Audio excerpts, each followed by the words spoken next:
কাছে আসার পর আমার নবী দাদাকে দেখে দূর থেকে হাত বাড়াইয়া ডাক মারছে, দাদা গো, আমার কে কুলে নিবে গো দাদা, আমার মা নাই, বাবাও নাই, আমার কে আদর করবে?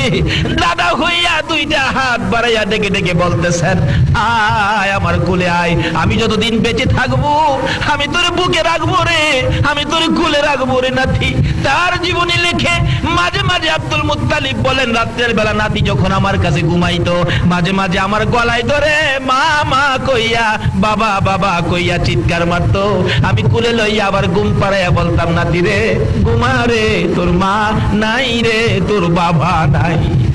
এইভাবে মা হারা বাবা হারা হইয়া আমার নবী কত কান্দা কাঁদছে। এই নবীর উম্মত যদি হও, যদি নবীর কথাগুলি মানো, মায়ের কবরে যাও, বাবার কবরে যাও, যদি মা বাবা দুনিয়ায় না থাকে, আর যদি মা বাবা দুনিয়ায় থাকে, মা বাবার খেদমতে চলে যাও। কই যাবেন? মা বাবার। মা বাবা দুনিয়ায় থাকলে কই যাবেন? মা যদি বলে, বাবা আমার জন্য দুইটা আপেল আইনো, কি বলেন, আনতে হবে কি না? এখনের ফুলাফান আনতে রাজি না, দমক মারে, টাকা নাই, অথচ 100 টাকার সিগারেট খা, মার জন্য দুইটা আপেল আনতে পারে না বাঙালি। এই জাতের সন্তান আছে কিনা দুনিয়াতে বলুন তো? এক বছরা বাবা আছে, মা নাই, বাবার জন্য বাতের ব্যবস্থা করছে। এটা মাটির বাসন আছে না, মাটির বাসন, এটাতে কি কন আপনারা? মাটি দিয়ে যে বাসন বানায়, মাইটা বাসন কয়, আমাদের দেশে কয় হানুক। হানুক, আরে হাঙ্কি আর কি, হাঙ্কি। সেই শাঙ্কির মধ্যে বাবারে বাদ দেয়, বাসনও দেয় না। এতে কি বোঝা যায়? বাবারে আদর করে নাকি ঘৃণা করে? ঘৃণা করে। হাঙ্কির মধ্যে বাদ দেয়, একেবারে প্রত্যেক দিন এক সমান এক মাপে বাদ দেয়। বাবা তো বুড়া মানুষ, একদিন ভাত খাইছে, পেটটা ভরে নাই, বাসনটা হাতে নিয়ে কাঁদতেছে, কাঁদতে কাঁদতে অস্থির। তার নাতি ছিল, আদুরের নাতি। নাতি বলতেছেন, দাদা তুমি কাঁদো কে? দাদা কই, কাঁদি রে ভাই, যে ভাত দিছে, ভাত খায়া তো আমার পেট ভরে নাই, আর চাইতে ভাত হইলে ভালো হইতো, এই জন্য কাঁদি। বর্তমান অবস্থান বলছি। নাতি কো, দাদা দাও, আমার কাছে দাও, আমি ভাত নিয়ে আসি তোমার জন্য। কয় না, তুমি আবার ভাত চাইতে গেলে আবার নিয়ে সন্ধ্যার সময় ভাত বন্ধ হয়ে যা, দরকার নাই, যা খাইছি তাই, আর দরকার নাই, সবুর হয়ে আছি। নাতি চালাক, বাচ্চা ছেলে খুব চালাক। হ্যাঁ, মাটির বাসন লইয়া দৌড় মারছে, উঠানে যাইয়া বাসনটা ইচ্ছা করে হাত থেকে ফালাইয়া ভেঙে ফেলছে। বাইঙ্গা হ্যাঁ নিজেই কাঁদতেছে, তার মা বাবা দুজন বেরিয়ে আসছে। আব্দুল আলী, কান্দোস কে বেটা? আব্বা কান্দি, বাসনটা যে ভাঙ্গে গেল এই জন্য তো কান্দি। বাসন একটা ভাঙছে বেটা, মাটির বাসন 10টা নিয়ে আমু, কান্দোসকে? আয় আমার কোলে আয়। কয় না, কোলে যাবো না, আগে কাইন্দা লই। কেন কাঁদবি? মাটির বাসনটা যে ভাঙছি। আরে একটা বাংশ 10টা নিয়ে আমু, এটা কয় টাকার ব্যাপার? না, এই বাসনের জন্য না, আমি যে দাদার বাসনটা ভাঙছি। তুমি তোমার বাবারে যেই বাসন মাইপা ভাত দিতা, আমি বড় হইয়া এই নাতে যাওয়া হবে না। সব শেষ, শেষ কথা। মা বাবার সাথে আজকালকার দিনে যে কি ব্যবহার করে, আমার জানা ঘটনা, আমি যখন চাকরি করতাম, এলাকার ঘটনা, কি সুন্দর ঘটনা দেখেন। একটা মাত্র ছেলে হয়েছে, একটা ছেলে। ছেলে হওয়ার পরে ছেলের বাবা মারা গেছে, মা বাচ্চাটা কোলে লইয়া কান্দে। আমি যদি অন্য জায়গায় বিবাহ বসি, এই ছেলেটারে তো রাখবে না, বের করে দিবে। বাবা বলে ডাক দেওয়ার সুযোগ নাই, মা কইয়াও ডাক দিতে পারবে না, না বিয়ে বসবো না। একটা বাচ্চার দিকে চায়া মহিলাটা সব শেষ করে দিলেন। আরবি লেখাপড়া জানতেন, বাড়ি বাড়ি প্রাইভেট পড়াইতেন, কোরআন শরীফ পড়াইতেন।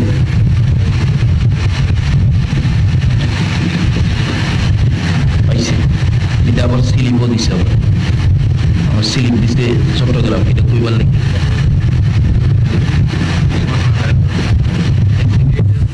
আচ্ছা, মাশাআল্লাহ মাশাআল্লাহ। যাই হোক, যেটা বলতেছিলাম এটা বলে শুনছেন আপনারা।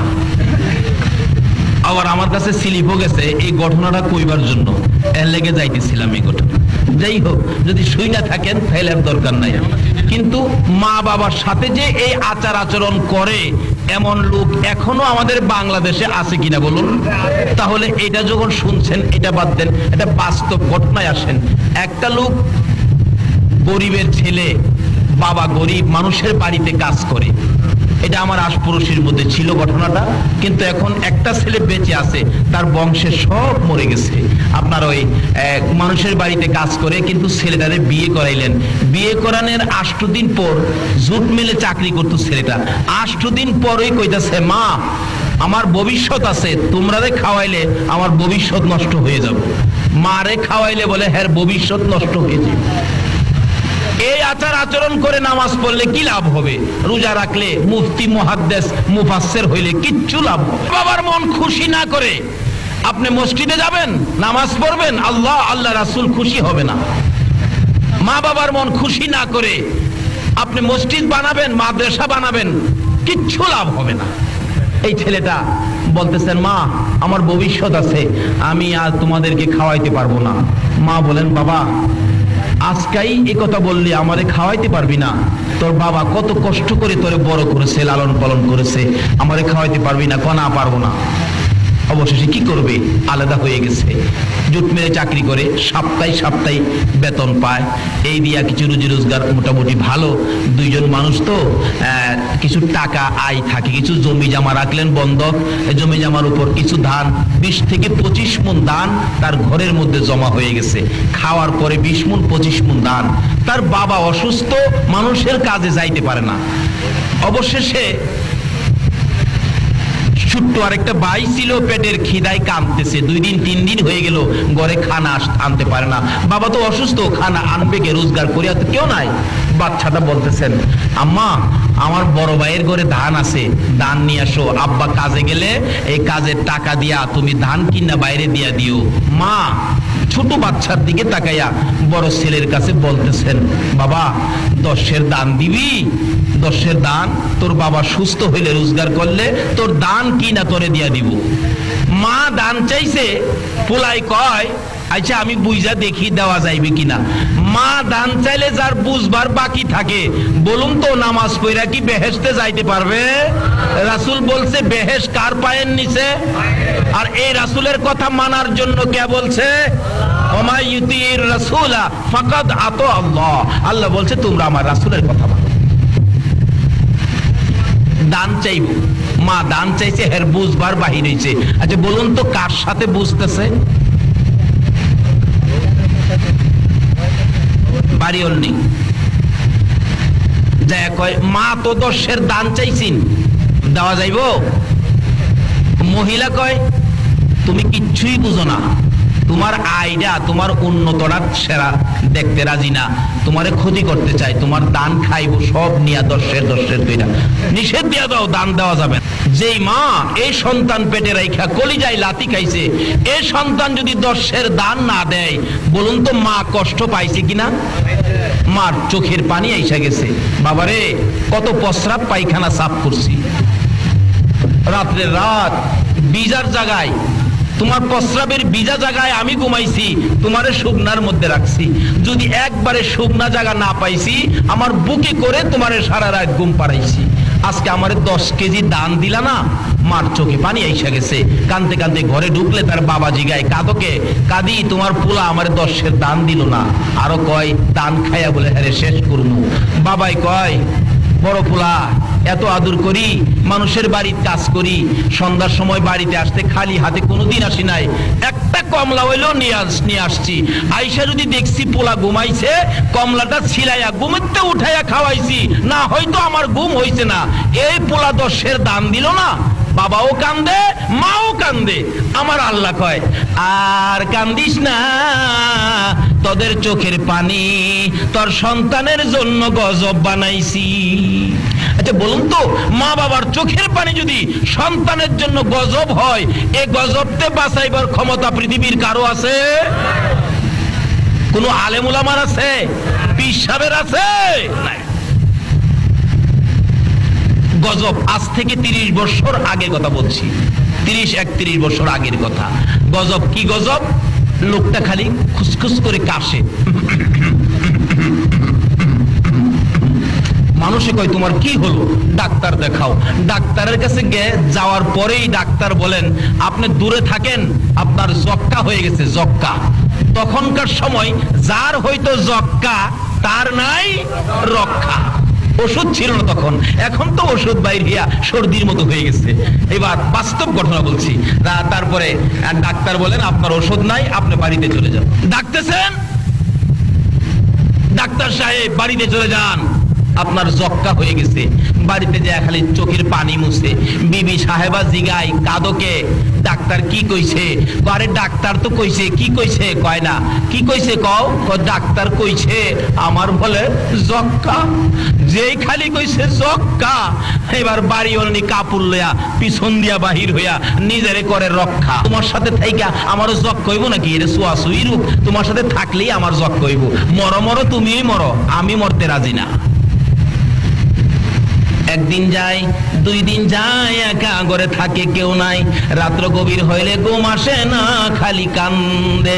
ছেলের কান্দার আওয়াজ যখন শোনা যায়, মা দুঃখিনী দরজার কিনারে কানটা লাগাইয়া দাঁড়াইয়া থাকে আর মনে মনে বলতে থাকে, বাবা গো, একবার যদি আমারে মা কইয়া ডাক দিতি, তোর বিপদে আমি মা তোর পাশে যাইতাম।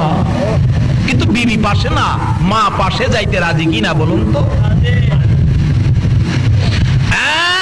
বাবা, একবার যদি আমার মা কইয়া ডাক দিতি, আমি মা তোর পাশে যাইতাম। 2 রাত পার হইয়া 3 রাত্রের বেলা মার ঘরের দরজাটার সামনে দাঁড়াইয়া দাঁড়াইয়া ছেলেটা কাঁদতেছে। মার কানে কান্দার আওয়াজ পৌঁছলে মা ঘুম থেকে উঠে গেছে। ধাক্কা দিলে খুলে ওই দরজা ছিল ঘরের মধ্যে। বাবা ঘুমিয়ে আছে, মা ঘুম থেকে উঠে ডাকতেছে, কে কান্দো তুমি, কে? সঙ্গে সঙ্গে ছেলে বলতেছে, মা গো, আমি তোমার কলিজার টুকরা সন্তান। ও মা, আমি তোমার অপরাধী সন্তান। দরজাটা খুলো। দরজা খুললে মার পায়ে পড়তে চাই, মার কাছে ক্ষমা নিতে চাই, আর ডাকতেছে, মা গো, আমার বাবা কই? বাবারে ঘুম থেকে উঠাও না। বাবা চট করে ঘুম থেকে উঠে গেছে। বাবার দিকে তাকিয়ে ডাকে, বাবা গো, ভুল করেছি, ক্ষমা করবানি। মা তোমার পায়ে ধরতে চাই, ভুল করেছি, ক্ষমা করবানি। বাবাও আঞ্জায়া ধরেছে, মাও গলায় ধরেছে, বাবা গো, পায়ে ধরতে হবে না। এতদিন পরে যে আমার দরজায় দাঁড়াইয়া মা কইয়া বাবা কইয়া ডাক দিছো, এই ডাকে আমাদের সকল ব্যথা দূর হইয়া গেছে। যেই মা যেই বাবা এত ব্যথা দেওয়ার পরেও একবার মা বাবা কইয়া ডাক দিলে ব্যথা দূর করে দেয়। আমার নবী বলেছে, উম্মতেরা রে, সেই মা বাবার পায়ের নিচে তোমার জান্নাত, আর এই মা এই বাবার পায়ের নিচে জান্নাত। আর শুন, নবীর কথা মানি, নবীর কথা মানা ব্যতীত আল্লাহর জান্নাত পাইতে পারেন না। নবী বলেছেন মায়ের পায়ের নিচে জান্নাত। আসুন নবীর কথা আমল করি, নবীর পক্ষে থাকি, ওলিদেরকে ভালোবাসি, ওলিদের পক্ষে থাকি। আল্লাহ আমাদেরকে সেই বুঝ দান করুক। সকলে বলুন আমিন।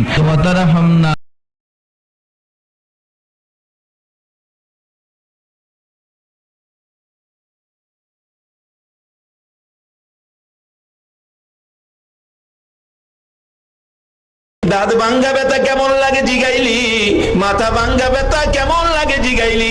জিবরাইল, আমার উম্মতের ব্যথা কেমন লাগে রে জিগাইলি না। রে জিবরাইল, দাঁত ভাঙ্গা ব্যথা মাথা ভাঙ্গা ব্যথার চাইতে রে আমার গুনাহগার উম্মতের ব্যথা বেশি। যেই নবী এত ব্যথায় ব্যতীত হওয়ার পরেও নিজের ব্যথা গোপন করে আপনার আমার ব্যথা প্রকাশ করে, বলুন এই নবীর কথা মানা আমাদের দরকার আছে কিনা? মানলে জান্নাতি, এক কথা সহজ ওয়াজ।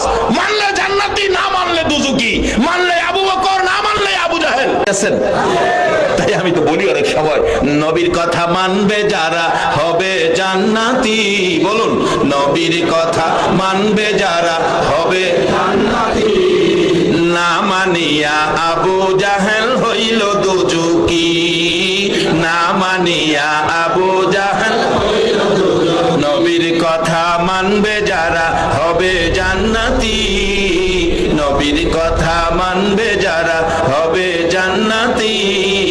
না মানিয়া আবু জাহেল হইল দুজুকি, না মানিয়া আবু জাহেল হইল দুজুকি। হাদিস শরীফে আসছে, নবীজির একটা কথা আমল করে কেউ যদি কবরে যাইতে পারেন, একটা সুন্নত মহব্বতের সহিত আমল করে কবরে যেতে পারেন, 100 গলা কাটা শহীদের সওয়াব আপনাকে দেওয়া হবে। একটা শহীদের সওয়াব পাইলে বিনা হিসাবে জান্নাত। 100 গলা কাটা শহীদের সওয়াব যে নবীর কথা একটা সুন্নত আমলকারীকে দিবে, এই নবীর কথাগুলি মানলে আল্লাহ কি জান্নাত দেবে না? তার বাস্তব আসুন, কথা যদি না মানেন তাহলে কি হবে? একটা বাস্তব ঘটনা পাকিস্তানের মাসিক পত্রিকায় পেয়েছি। 91 সনে একটা যুবকের মৃত্যু হলো, বেপরোয়া চলতো, নবীর কথা না, নবীর পক্ষে নাই, কথাবার্তা মানে, নামাজও পড়ে না, মা বাবার কথা শুনে না। মৃত্যু হয়ে গেলে পীর দুহা কবরস্থানে, মাসিক পত্রিকার খবর 91 সনে, দাফন করতে কবর পুরে লাশ নিয়ে গেছে, দাফন করব, যায় দেখে কবরটা বন্ধ হয়ে গেছে। অর্থাৎ মা দিয়ে বুঝাইতেছে তোর মতো পাপীকে আমি রাখবো কিনা। বাবারে, আমার আপনার মতো কত মানুষ কবরস্থানে যায় দেখেন কবরের মাটি ভাঙ্গিয়া গর্ত হয়ে গেছে। একদিন আমাদের কবরও ভাঙ্গিয়া গর্ত হবে কিনা বলো? তার আগে নবীর একটা কথা লন মাইন্না কবরে যাই, মানলে কি হবে সেটাই বলতেছি। কিন্তু সেই লোকটা মানতো না। পাকিস্তানের ঘটনা বলছি। কবরে নিয়ে গেছে, কবরটা বন্ধ। ইমাম সাহেব ছিলেন আল্লাহর ওলি মানুষ। মসজিদের অনেক মসজিদের ইমাম আছে আল্লাহর ওলি, তারা ধরা দেয় না। এই জন্য ইমাম সাহেবদের সাথে ভালো ব্যবহার করবেন। কে আল্লাহর ওলি জানি না তো। আল্লাহর ওলিদের সাথে যদি বেয়াদবি করেন, আল্লাহ আপনার বিরুদ্ধে যুদ্ধ ঘোষণা করবে। আর ওলিদের নেক নজর যদি নিতে পারেন, আল্লাহর ওলির নেক নজরে মাটি স্বর্ণ হয়ে যায়। এটা অন্যদিন আলোচনা, কিভাবে হয় আলোচনা করবো অন্যদিন। আজকের সময় অনেক হয়ে গেছে, আমি সামনে দোয়ার পর্যায়ে এসে পড়ছি, বেশি সময় আর আমি সামনে পারবো না। এবার দেখা গেল ওই যুবকটাকে লাশ নিয়ে কবরে যাওয়ার পর কবরটা বন্ধ। ইমাম সাহেব আল্লাহর ওলি জিগাই, তোমরা কবর করো নাই? হুজুর কবর তো করেছি, তো এই কবর তো নাই। হুজুর কবরটা তো বন্ধ হয়ে গেল, তাই নাকি? আরেকটা কবর করো তো দেখি। হাজার হাজার মানুষের সামনে আরেকটা কবর করা হলো। পাকিস্তানের ঘটনা বলছি। কবরটা আবারও বন্ধ হয়ে গেছে। ইমাম সাহেব বলেন আরেকটা কবর করো। 3 নাম্বার কবরটা আর বন্ধ হলো না। আল্লাহর ওলি বলেন বাবারে, এই কবরের ভিতরেই তাকে দিতে হবে, ক্লাসটা দাও। 2 জন লোক লাশটার জন্য কবরে নামলেন, হাত বাড়াইলেন, দিবেন।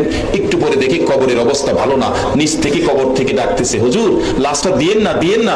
দিবার আগে আপনি আইসা দেখেন কবরের অবস্থা কি। বাস্তব ঘটনা বলছি। ইমাম সাহেব আল্লাহর ওলি দৌড়ায় কবরের পারে যায় দেখে 2-2.5 হাত লম্বা কালো রঙের বিচ্ছু, মানুষের চোখের মতো চোখ, কবরটা ভরে গেছে। 90টা করে সাপ দেওয়া হবে। আজকে বলুন 10টা সাপ যদি প্যান্ডেলের ভিতরে ঢুকে, বড় বড় 10টা সাপ, আপনারা কি মাহফিলে ওয়াজ শুনবেন? এত মানুষ 10টা সাপের ভয়ে দৌড়াবেন। আর যেই কবরে মাথার মুড়ি পায়ের মুড়ি বাঁধা মাঝখানে আরো একটা বান দিয়ে শুয়াইয়া দিয়ে সবাই চলে যাবে, 99টা সাপ আসবে। এই ঘরের জন্য কি রোজগার করেছেন? নবী বলেছেন দুনিয়াটা আখিরাতের বাজার। কি সদাই করেছেন বাবারে? ছেলে মেয়ে, বিবি বাচ্চা, আত্মীয় স্বজন, বংশধর, টাকা পয়সা, ব্যবসা বাণিজ্য, কল কারখানা সব আপনার পর হয়ে যাবে। শুধু 3 টুকরা কাফন আপনাকে দিয়া বিদায় দিবে। এই দিনটা আমাদের প্রত্যেকের সামনে আসতেছে কিনা বলুন। তার আগে নবীর কথা মানেন, নবীর কথা মাইনা কবরে যান, তাহলে আপনি জান্নাতি হবেন। কিভাবে হবেন এটাই আমার শেষ কথা, সামনে যাচ্ছি। এবার 3 নাম্বার কবরে যখন বিচ্ছু এসে উপরের দিকে তাকাইয়া রইছে, আল্লাহর ওলি বলেন বাবারে, এই কবরেই দিতে হবে। ও যুবকের দল, বাবা তুমি তোমাকে সাবধান করো, এই কবরেই তোমাকে থাকতে হবে। লাশটা কবরে দেওয়ার সাথে সাথে কাফনের উপরে দিয়ে হাড্ডিগুলো টাইনা টাইনা বিচ্ছু খুলতেছে। এই বিপদের ঘর কবর আমাদের প্রত্যেকের সামনে আছে কিনা বলুন। কবরেই তাকে দাফন করতে হবে। এই নজির আপনারা দেখে যান। এটা তো পাকিস্তানের ঘটনা বলছে, আমাদের ভৈরবের ঘটনা। ভৈরবের কেউ যদি থাকেন, আজ থেকে প্রায় 25-26 বছর আগে ভৈরব রেল স্টেশনের পাশে পুরো কবরস্থান, বিরাট বড় কবরস্থান। একদিন শেষ রাত্রে কবর থেকে দাও দাও করে দোয়া উঠতেছে। ঢাকা মেল, যেটা আপনাদের চট্টগ্রাম থেকে সেরা যায় রাত 10টা, 4টার দিকে ভৈরবে পৌঁছে। এই স্টেশনে যাওয়ার আগেই ট্রেন থামাইয়া প্যাসেঞ্জাররা যায় দেখছে আগুনের মতো ধোঁয়া দাও দাও করে উঠতেছে। আমরা সকালবেলা খবর পাই, সকালে আমি নিজে দেখেছি, মিথ্যা বললে ছিল আমার বাড়িতে, কেন জানি গো এত কম আওয়াজে। আচ্ছা অপারেটর ভাই, আমরা আসলে অনেক বেশি হতাশ, কিছু বলার নাই। এই শেষ লগ্নটা কষ্ট না দিলে ভালো ছিল। আমরা চেষ্টা করেছি অনেক, আসলে কোনো সলিউশন হচ্ছে না। আমরা যখন স্কেল একটু উপরের দিকে যাচ্ছি ও নয়েজ দিচ্ছে, কানে লাগতেছে প্রচুর। এভাবে কি গাওয়া যায় বলেন? আচ্ছা তারপরেও চেষ্টা করছি। ইশকে নবী জিন্দাবাদ, এই গানটা আমরা সবাই মিলে গাইবো ইনশাআল্লাহ। আহনাফ খালিদ স্টার্ট করবে ইনশাআল্লাহ, আমরা সাথে আছি। ইশকে নবী জিন্দাবাদ, ইশকে নবী জিন্দাবাদ, ইশকে নবী জিন্দাবাদ, ইশকে নবী জিন্দাবাদ, ইশকে নবী জিন্দাবাদ, ইশকে নবী জিন্দাবাদ ইশকে নবী জিন্দাবাদ আমার মনের ভুবন জুড়ে উঠলো যখন চাঁদ তারার মিছিল কোলাস ধরে বলল মুহাম্মদ আমার মনের ভুবন জুড়ে উঠলো যখন চাঁদ তারার মিছিল কোলাস ধরে বলল মুহাম্মদ ঝিঝির দোল দোল শুনে নামলো খুশি রাতে দোল ঝিঝির দোল দোল শুনে নামলো খুশি রাতে দোল সেই খুশিতে জাগলো চললো বাবার পরম্পরা মনের আকাশ আনলো নূর মদিনার শান ইশকে নবী ইশকে নবী ইশকে নবী জিন্দাবাদ ইশকে নবী ইশকে নবী ইশকে নবী জিন্দাবাদ ইশকে নবী জিন্দাবাদ ইশকে নবী জিন্দাবাদ ইশকে নবী জিন্দাবাদ ইশকে নবী জিন্দাবাদ রক্ত কণায় দফায় দফায় ওঠে শিহরণ মুহাম্মাদের নামের সুরে গায় পাখি যখন আকুল সুরে শিল্পী কবি গাইলে প্রেমে নাতে নবী আকুল সুরে শিল্পী কবি গাইলে প্রেমে নাতে নবী মন হয়ে যায় পাগল পারা নামায় দুজন রসুল ধরা দিল পরিবেশ নূর সুরে যায় দিদারে শান ইশকে নবী ইশকে নবী ইশকে নবী জিন্দাবাদ ইশকে নবী ইশকে নবী ইশকে নবী জিন্দাবাদ ইশকে নবী জিন্দাবাদ ইশকে নবী জিন্দাবাদ ইশকে নবী জিন্দাবাদ ইশকে নবী জিন্দাবাদ ইশকে নবী জিন্দাবাদ ইশকে নবী জিন্দাবাদ ইশকে নবী জিন্দাবাদ ইশকে নবী জিন্দাবাদ একটা একক গান গাইতে চাই।